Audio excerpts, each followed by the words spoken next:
जितनी भी माताएं एकादशी का व्रत करती बहुत ध्यान से सुनना आज की कथा को, शायद जिंदगी में मिली ना मिली, पर ये कथा का रिश्ता तो बहुत ध्यान से सुनना, ध्यान से। स्कंद पुराण यहाँ तक कहती है कि इस कथा के चरित्र को जो श्रवण कर लेता है उसको 26 एकादशी करना भी नहीं पड़ती। इस एकादशी की केवल ये कथा सुनकर ही वो तर जाता है। बहुत ध्यान से सुनना इसको, कथा तो बड़े भाव से सुन लो इसको, है? बड़े प्रेम से। सबसे पहला नियम एकादशी व्रत का, सबसे पहला नियम है कि आप जिस दिन व्रत करो उसके एक दिन पहले भक्ति का संचार इस हृदय में कर लो। भक्ति का संचार इस हृदय में कर लीजिए। जिस दिन आप व्रत करो, जैसे एकादशी का व्रत कर रहे हो तो दशमी के दिन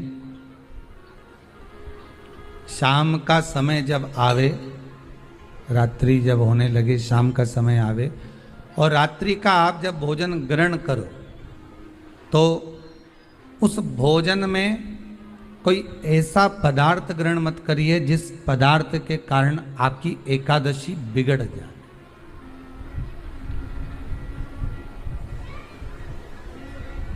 कोई बेकार भोजन में ग्रहण नहीं करना, श्रेष्ठ भोजन ग्रहण करिए दशमी के। और एकादशी का दूसरा नियम बहुत ध्यान से सुनिएगा। जिस दिन आपकी एकादशी का व्रत हो उस दिन प्रयास करिएगा कि अपने हाथ से किसी भी वृक्ष की कोई पत्ती टूटे ना।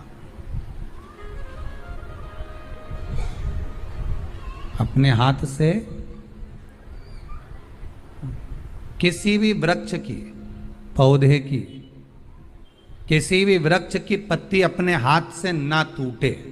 बहुत ध्यान दीजिएगा महाराज। एकादशी का ये दूसरा नियम है कि अपने हाथ से किसी पौधे की, किसी वृक्ष की, किसी डाली की कोई पत्ती टूटे ना, कोई पत्ती ना टूटे, इसका प्रयास करिए।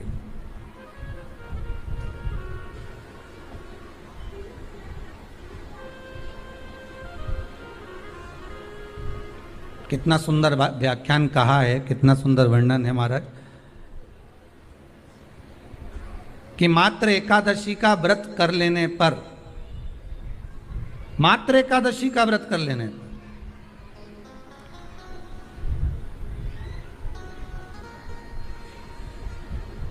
जो पूर्व में किया गया हमारा पाप कर्म है, हमने किसी जीव की हत्या करी है, हमने किसी को कष्ट प्रदान करा है, हमने किसी को अपशब्द कहा है, हमने किसी को ताने दिए, हमने किसी को आड़ा टेढ़ा कहा है, हमने किसी को गालियां दे दी है, मात्र एकादशी का व्रत ही कर लेने पर ये सारे जो दोष हैं वो समाप्त हो जाते हैं।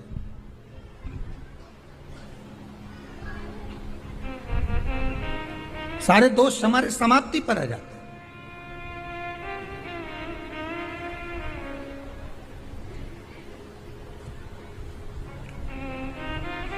अब एक विचार करिएगा थोड़ा सा अपने मन में, अपने चित्त में, अपनी वृत्ति में एक बात उतारिएगा। एक अपने मन में एक बात को उतार कर रखिएगा कि आप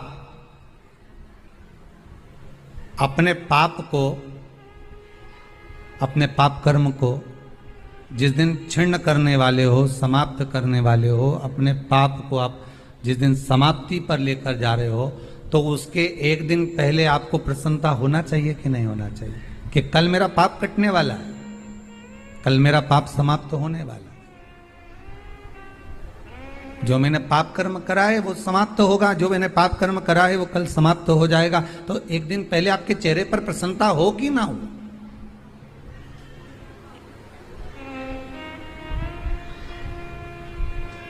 और चेहरे पर वो प्रसन्नता आपके आना चाहिए कि कल मेरा एकादशी का व्रत है, आज दशमी है, कल एकादशी का व्रत है, तो कल मेरी जब एकादशी का व्रत रहेगा तो मेरा ना जाने कितना कितना पाप, कितना कितना असत्य, कितना कितना झूठ, कितना कितना प्रपंच वो समाप्त हो जाएगा। इसमें मुझे प्रसन्नता हो, इसमें मुझे आनंदता हो।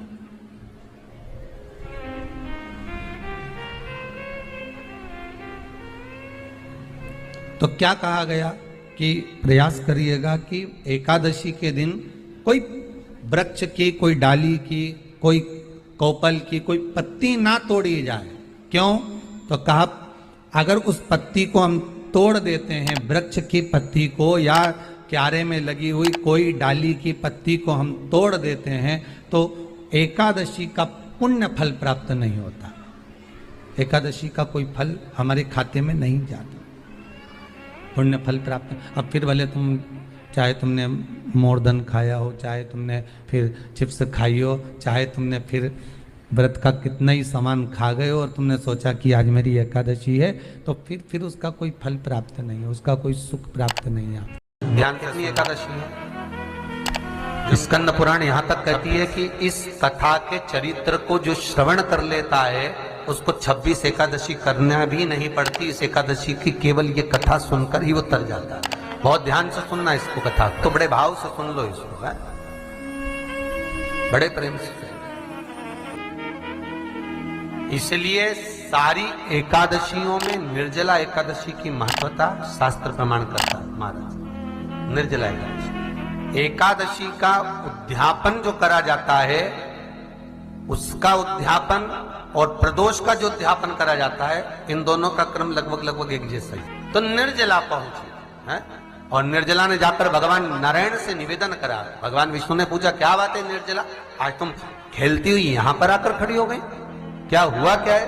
क्या तुमको गौलोक धाम में आनंद की अनुभूति नहीं हो रही जो तुम वैकुंठ में आई हो?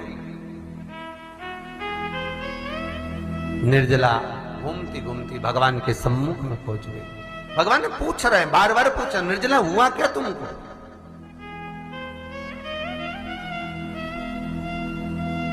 ए निर्जला, ए एकादशी, हुआ क्या है तुमको? क्या कारण है तुम्हारे यहां आने का, वैकुंठ पहुंचने का? बहुत ध्यान देना महाराज। शास्त्र कहता है सोमवार, मंगलवार, बुधवार, गुरुवार, शुक्रवार, शनिवार, ये देवता वो देवता सबके व्रत कर लो, सारे व्रत कर लो, पर ये व्रत आपको परमात्मा के धाम तक लेकर नहीं जा सकते, क्योंकि इनका जो पुण्य है वो मृत्यु लोक में आप थोड़ा सा भी व्रत करते हैं तो पुण्य समाप्त हो जाता है। पर हिंदू धर्म के 3 व्रत ऐसे बता दिए जिन व्रतों का पुण्य समाप्त नहीं हुआ।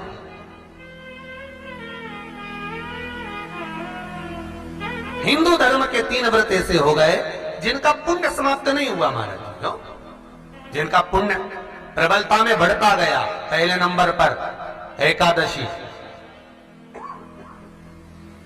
दूसरे नंबर पर प्रदोष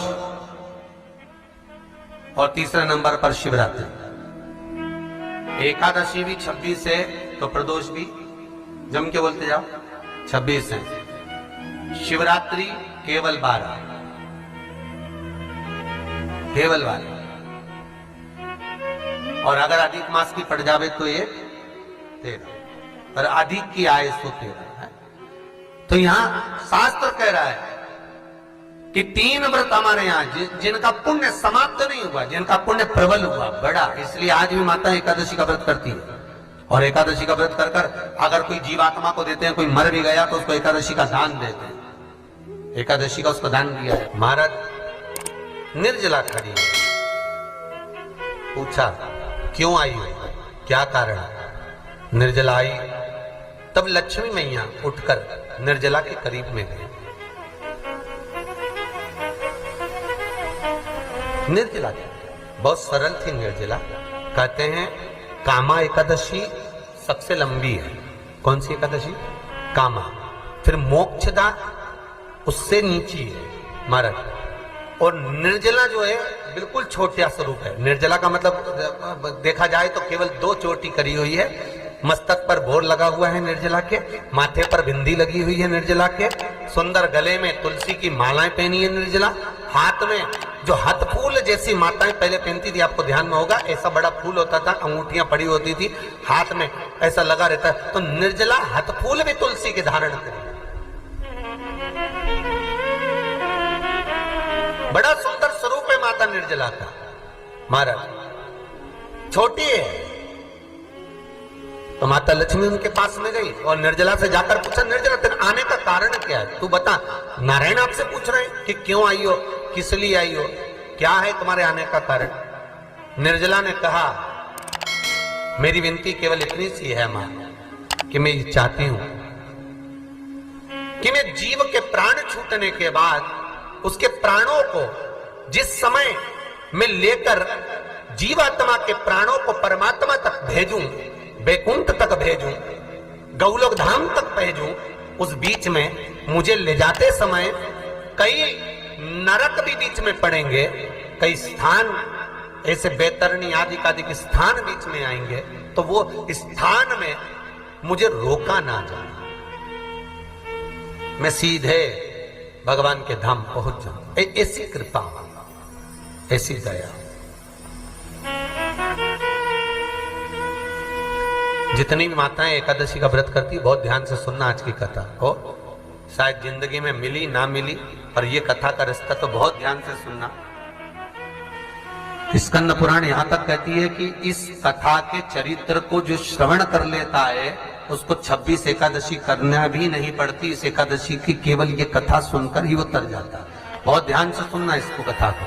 सबसे पहला नियम एकादशी व्रत का, सबसे पहला नियम है कि आप जिस दिन व्रत करो उसके एक दिन पहले भक्ति का संचार इस हृदय में करो।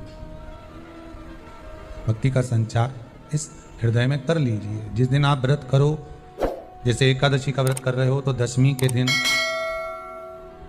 शाम का समय जब आवे, रात्रि जब होने लगे, शाम का समय आवे और रात्रि का आप जब भोजन ग्रहण करो, तो उस भोजन में कोई ऐसा पदार्थ ग्रहण मत करिए जिस पदार्थ के कारण आपकी एकादशी बिगड़ जाए।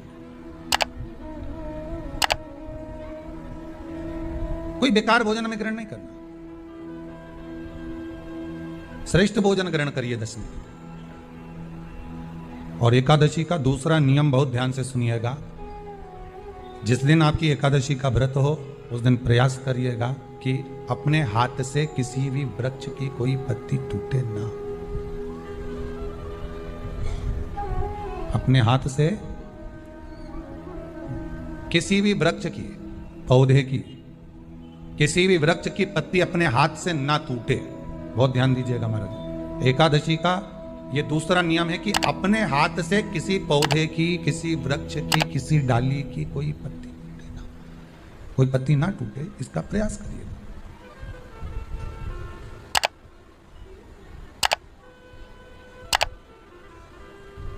कितना सुंदर व्याख्यान कहा है, कितना सुंदर वर्णन है महाराज, कि मात्र एकादशी का व्रत कर लेने पर, मात्र एकादशी का व्रत कर लेने पर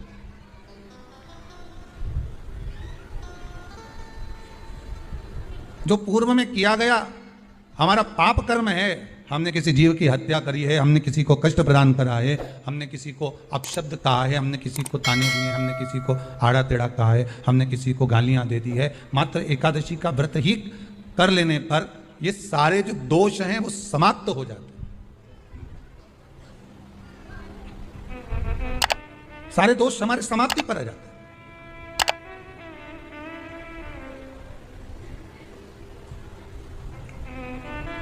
अब एक विचार करिएगा थोड़ा सा अपने मन में, अपने चित्त में, अपनी वृत्ति में एक बात उतारिएगा, एक अपने मन में एक बात को उतार कर रखिएगा कि आप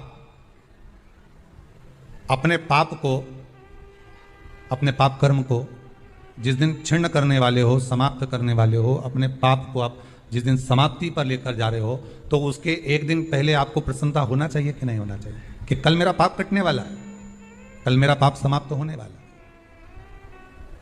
जो मैंने पाप कर्म करा है वो समाप्त होगा, जो मैंने पाप कर्म करा है वो कल समाप्त हो जाएगा। तो एक दिन पहले आपके चेहरे पर प्रसन्नता हो कि ना हो?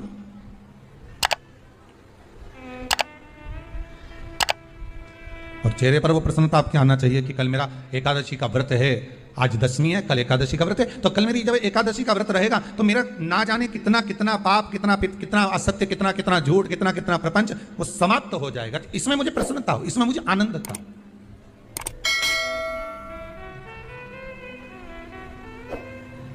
तो क्या कहा गया कि प्रयास करिएगा कि एकादशी के दिन कोई वृक्ष की, कोई डाली की, कोई कोपल की कोई पत्ती ना तोड़ी जाए।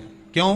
तो कहा अगर उस पत्ती को हम तोड़ देते हैं, वृक्ष की पत्ती को या क्यारे में लगी हुई कोई डाली की पत्ती को हम तोड़ देते हैं तो एकादशी का पुण्य फल प्राप्त नहीं होता।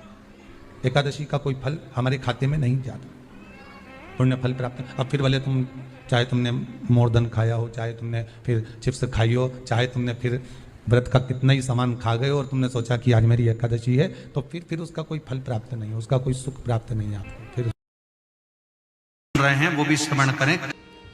एकादशी के दिन बन सके एक बेलपत्र, उस बेलपत्र के मध्य भाग में बीच वाली पत्ती पर लाल चंदन और दोनों पत्तियों पर पीला चंदन, नीचे वाली दोनों पत्तियों पर पीला चंदन, बीच वाली पत्ती पर लाल चंदन और दोनों पत्तियों पर पीला चंदन। और इसी बेलपत्र के साथ में जो लाल चंदन वाला जो पत्ती है उस पर एक श्वेत पुष्प, सफेद फूल रखकर आप अपनी कामना कर जब आपको जल चढ़ाते चढ़ाते 3 महीना, 4 महीना, 5 महीना, 6 महीना आपके हो जाए और बाबा देव अधिदेव महादेव को जल चढ़ाते चढ़ाते समय बीत जाए, तब बाबा से अपने दिल की बात कहने के लिए लाल चंदन, सफेद पुष्प, पीला चंदन दोनों पत्तियों पर अपने हाथ में लेकर कामना कर अशोक सुंदरी वाली जगह पर जब हम उसको समर्पित कर, अशोक सुंदरी वाली जगह पर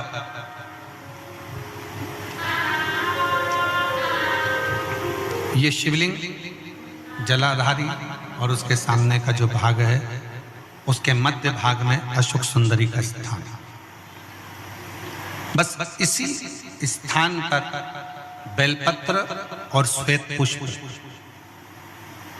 बीच वाली पत्ती पर लाल चंदन, आसपास की पत्तियों पर पीला चंदन और वो शिवलिंग की सम्मुख में जो अशोक सुंदरी का स्थान है वहां समर्पित कर उस स्थान। ये रोज नहीं करना, फिर ध्यान देना, कभी कभी 4-6 महीने निकल जाएं, 8 महीने निकल जाएं, 3 महीने निकल जाएं, 5 महीने निकल जाएं उस स्थान, और ये हमने एक बार नहीं बताया, इसको पहले भी वर्णन कर सकते। एकादशी के दिन गंगा के जल में मात्र 7 बेलपत्री डालकर जो नंदीश्वर भगवान अर्थात जो शंकर जी के शिवलिंग के सामने नंदी होता है, उस नंदी के चरण पर गंगा का जल चढ़ाकर बेलपत्री शिव पर समर्पित कर देता है, उसके घर में रुपया रुकना चालू हो जाता है। फिर वो गलत जगह पर नहीं जाता, गलत स्थान पर वो धन जाएगा ही नहीं। बेटा अगर व्यसन में पड़ा हुआ है, मदिरा पान में पड़ा हुआ है, मांसाहार में, जुए आदि में जा रहा है, तुम्हें लग रहा है कि मेरा बेटा गलत मार्ग पर जा रहा है, ये मित्र दोस्ती गलत हो रही है, वो सही जगह पर आ जाए। तो हो रही है 30,000 रुपये महीना, 40,000 रुपये महीना कमा कर लेकर भी आ रहा है, कमाई तो आपकी हो रही है। 30-40 हज़ार रुपये महीना आप कमा रहे हो, 50,000 रुपये महीना, 1 लाख, 2 लाख, 4 लाख रुपये आप कमा भी रहे हो, पर आया और चला गया, उसका क्या करोगे?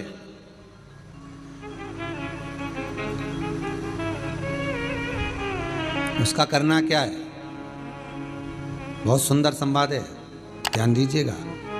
जिसके घर में कमाने वाले 2-4 हैं, पैसा तो आ रहा है और घर में टिक नहीं रहा, डॉक्टर में, पुलिस में, एक्सीडेंट आदि में, कहीं गलत जगह पर व्यसन में अगर पैसा जा रहा है, जुए में, मांसाहार, मदिरा पान, या कहीं आया पैसा, पैसा आने में कमी नहीं, आ रहा है पर टिक नहीं रहा, रुक नहीं रहा, कोई मांगने आ गया, दे दिया, फिर वहां से अपने पास नहीं आ रहा, अपन कह रहे हैं भैया हमारा पैसा लौटा दो, नहीं आ रहा।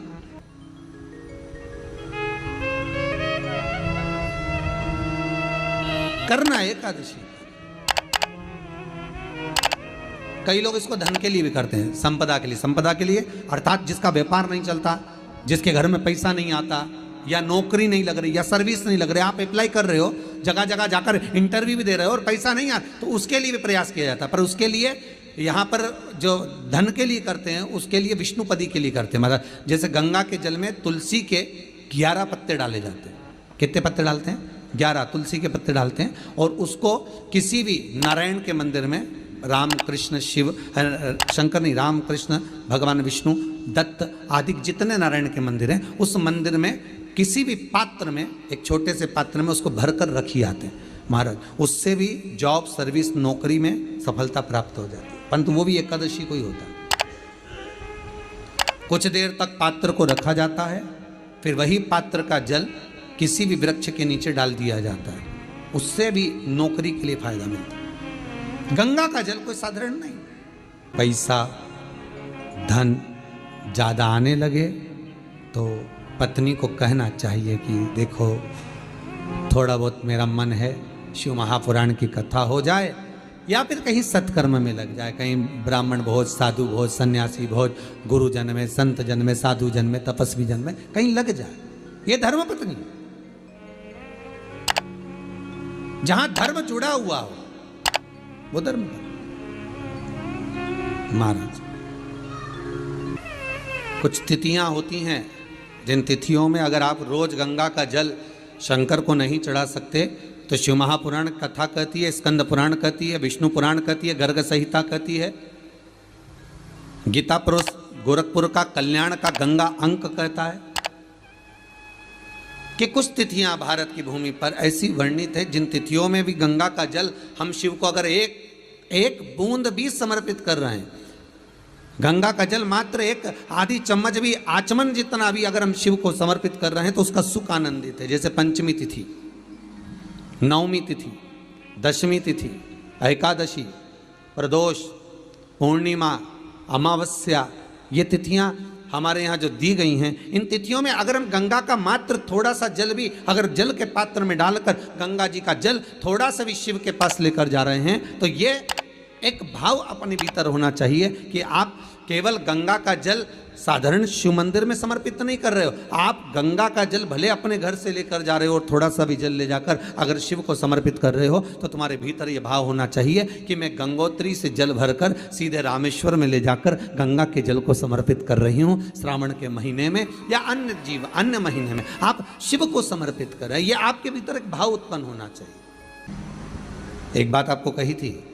गुरु महिमा में कि घर से जब निकला करो ना तो भगवान देव अधिदेव महादेव का नाम लेकर श्री शिवाय नमस्तुभ्यम, घर से जब निकलो, कोई कार्य के लिए जा रहे हो तो आप श्री शिवाय नमस्तुभ्यम का स्मरण कर कर जाइए। आप किसी काम के लिए आगे बढ़ रहे हो, श्री शिवाय नमस्तुभ्यम का स्मरण कर कर जाइए। जिस समय आपके मुख से श्री शिवाय नमस्तुभ्यम का स्मरण हो जाए या शिवलिंग का स्पर्श हो जाए या शंकर का अनुमोदन कर कर ओम नमः शिवाय बोलकर या राम बोलकर, कृष्ण बोलकर, शिव बोलकर, आपके भीतर जो रमा हुआ है, आप राम को मानते हैं आप राम को माने, हम मना नहीं करेंगे, आप कृष्ण को माने तो कृष्ण को माने, हम मना नहीं करेंगे। आपका दिल जिससे लगे, आपका चित्त वृत्ति जिससे लगे, और उस पवित्र भूमि में ना जाने कितने साधक, कितने साधु, कितने तपस्वी, कितने संत, कितने महात्मा, कितने जोगी, कितने सन्यासी, कितने ब्राह्मण जन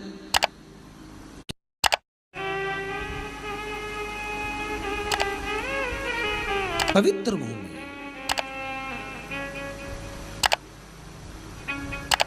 और उस पवित्र भूमि में ना जाने कितने साधक, कितने साधु, कितने तपस्वी, कितने संत, कितने महात्मा, कितने जोगी, कितने सन्यासी, कितने ब्राह्मण जन, कितने विद्वत जन इस भारत की भूमि पर भ्रमण करते रहते हैं, तप साधना करते रहते हैं, उपासना करते रहते हैं, मंत्र जाप स्मरण करते रहते हैं।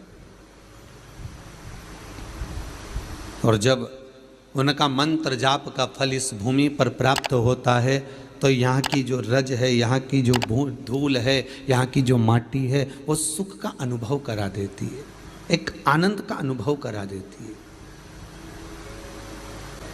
श्री भागीरथ बाबा गंगा जी को लेकर आए,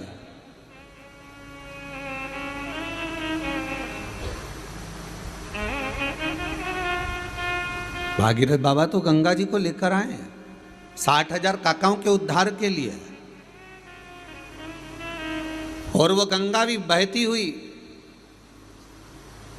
गौमुख से लेकर चलते चलते चलते चलते वो गंगा भी कलकत्ता तक जब पहुंची है, गंगा सागर तक जब पहुंची है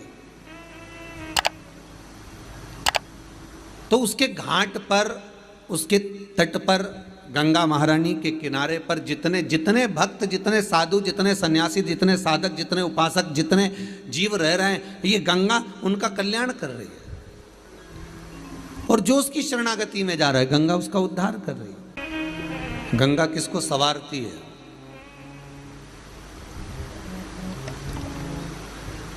किसी ने कहा कि प्राण छूटे और गंगा जी में ले जाकर अस्थियों को छोड़ दो तो गंगा मोक्ष देती है। विष्णु पुराण में, गर्ग संहिता में, देवी भागवत में, शिव महापुराण में, स्कंद पुराण में लेख लिखे हैं कि गंगा जी ने शंकर जी से वर मांगा था कि मेरे जल में जब तक जीव की अस्थियां पड़ी रहेंगी तब तक वो जीवात्मा वैकुंठ का भोग भोगेगी।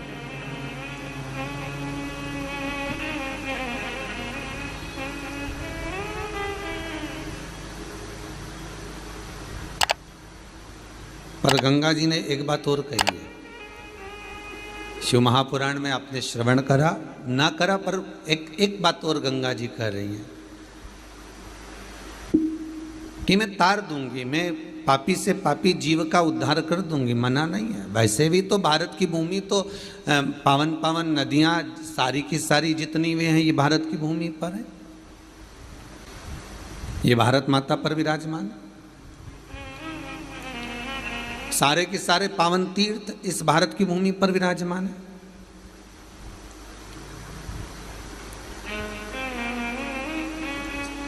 पुण्यमय नदियां, पुण्यमय तीर्थ, पुण्यमय तालाब, सरोवर जितने भी हैं ये सब इस भारत की भूमि पर हैं। गंगोत्री में